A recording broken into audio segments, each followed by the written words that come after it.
ئاسایشی هەرێما کوردستانی پێشوازیە جاکۆب پرادا باڵیۆزی ڕۆمانیا لە عێراقی کرد.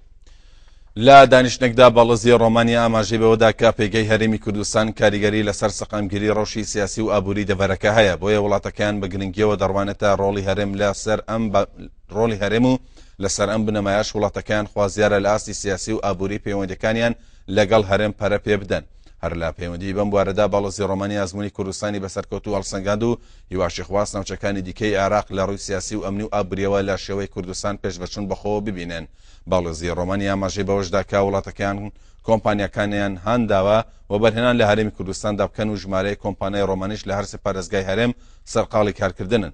هەر لە میانەوە دیدارەدا ڕاوێژکاری ئەنجومەنی یاساییشی هەرێمی کوردستان ئاماژەی بەوەدا کە هەرێمی کوردستان پێشوازی لە هەوڵەکانی وڵاتی ڕۆمانیا بۆ پەرەپێدانی پەیوەندیەکانیان لەگەڵ هەرێمدا دەکات و زەمینە بۆ پێشخستنی ئەم پەیوەندیە لە بوارە جیاجیەکاندا لەبارە. لە بەشێکی دیکەی دیدارەکەدا مەسرور بارزانی ئاماژەی بەوەدا کە هەرێمی کوردستان هەموو هێز و توانای خۆی بەکار خستووە بۆ ئەوەی کێشەکانی ئەم ناوچەیە بە شێوەیەکی ئاشتیانە چارەسەر بکرێن و ئارامی و سەقامگیری باڵ بەسەر ناوچەکەدا بکێشێت. هەر لەم بارەشەوە مەسرور بارزانی ئاماژەی بەوەدا کە هاوکاری و هەماهەنگی کارایی و دەوڵەتی و ناوچەیی دەتوانێت خێراتر کۆتایی با کێشەکانی ڕۆژهەڵاتی ناوین بهێنێت.